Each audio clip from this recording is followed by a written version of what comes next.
Who I want Maverick Nation? So, here what now? I was watching some boxing over the weekend involving some Jamaican fighters. Yeah, it was a fight card up there in Canada, somewhere in Canada. See? And it involved, you remember Jamaican heavyweight, Ricardo Big 12 Brown. You remember Big 12? Yeah, Big 12 are the big heavyweight dude who carried the Jamaican flag at the Olympics in Tokyo last year. Yeah, man, Big 12 is now gone professional. Him now domicile up at Canada. And him a go and do him thing and build him professional career. I think him is now like 3-0 with 3 knockouts. Because him knock out one journeyman boxer from Mexico in the said fight when we talk about over the weekend.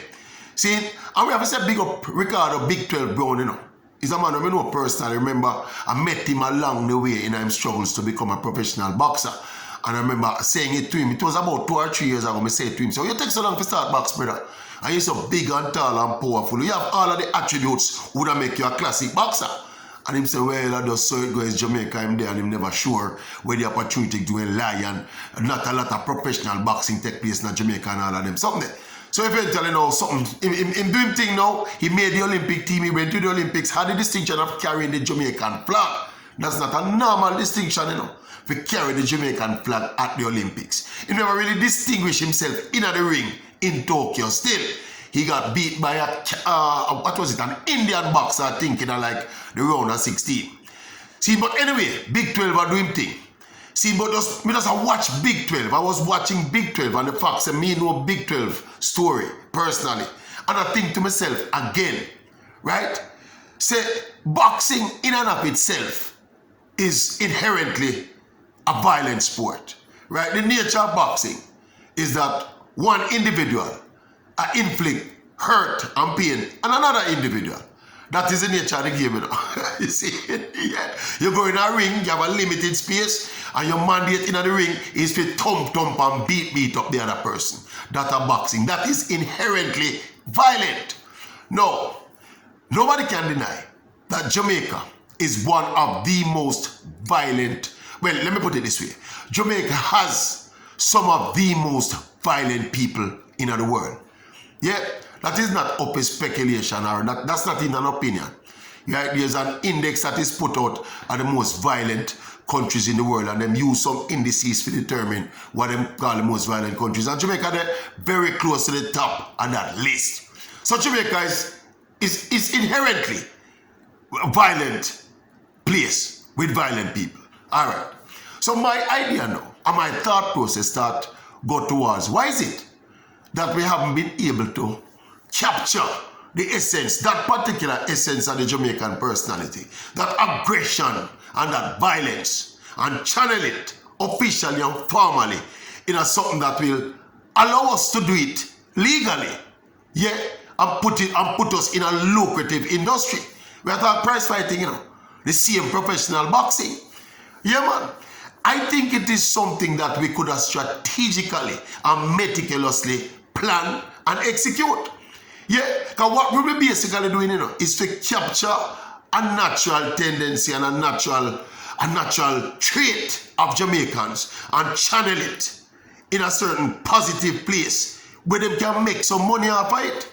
In other words, none of them money. We are wasting badness and are wasting aggression and are wasting violence. See, I think we should creatively, people in a leadership, obviously leadership in a boxing, are where ultimately it's going on. But the people in the leadership of boxing, people that are charted to a vision and offer leadership to people, them should have put something together to try and capture this essence of Jamaica and turn it into something positive. Yeah, man, all of the people we are wasting violent aggression out the street, seeing the way they must settle simple conflicts. Seeing some kind of intervention need to be implemented. So some of them youth we have thumped on them one another and run down them one another with instruments of violence. See, somebody can get it in them head, you know. Say, you know, say if you channel something the right way, see, going out boxing with, learn the technical crafts of boxing, make the infrastructure available, make the boxing gyms available. See, and try and convince them youth. See, so look here. You know, say if you channel the anger and the aggression and the violence the way you have about you, in a boxing you can make millions of dollars. I remember when we go high school, Me have a brother in so high school with me. See? You know what I call him name? See, he probably still there about. But that man used to broke a fight every other day with their school in broke a fight. From first time in my broke fight, right up to fifth form. See? I used to say to myself, so them telling me, I said that youth, me used to say to myself, you know that youth a boxing in turn. I know that youth the life, you know how that youth end up in a school? That youth ended up stabbing a bridge in a school, you know. See, and got expelled, you know. See, I remember years after me see him, I said to him, say, you never consider for going a boxing, and him laugh it off and say, boy, wait. But a serious thing I tell you now, because it takes a kind of personality, you know, and a kind of individual, you know, to want to willingly inflict hurt and pain on other people, you know. And Jamaica are short at them kind of people right now. You see me, I said to you. Now, if we have something like boxing that allows that outlet for that kind of, some people that call it a flaw in your character. See, if we have an outlet that accommodates the release of that particular tendency, why we don't put it together and try to structure it? The people in the boxing board.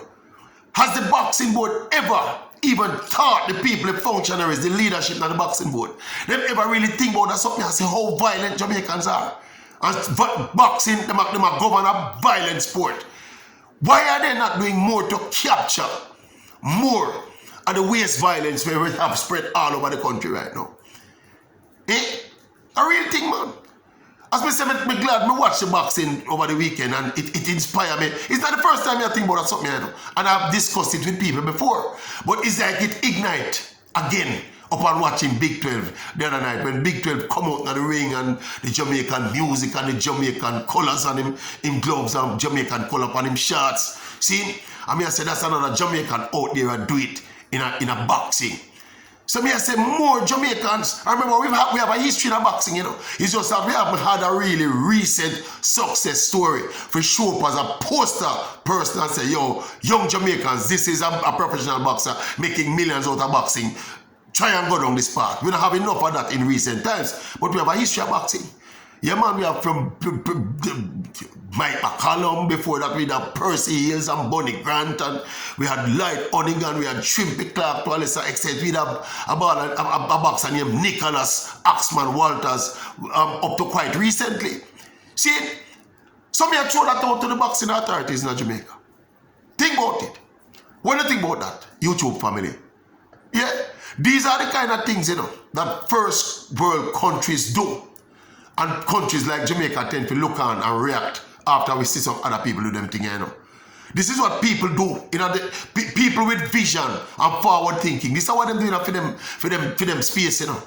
They look at what is applicable to their circumstance and their culture.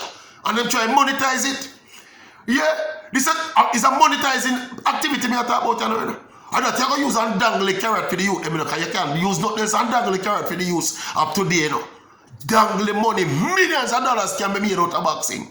If they're good at it. See Big 12 are doing things, you know. Big 12 never start boxing officially, you know, until in their mid-20s, you know. See? And see him doing thing now, a rock up him thing. He never give up. See? Him just left Jamaica probably about 2 years ago. See? And see Big 12 are doing thing, they're professional boxer now. Him a box 2-3 and now. I mean, you see him a box again by next month again. See? So he's on his way. I think more Jamaicans should explore the possibilities of becoming professional prize fighters. Because we are fighters. We are innately aggressive and we are innately violent. But the one I don't want to deny it. It's so we still.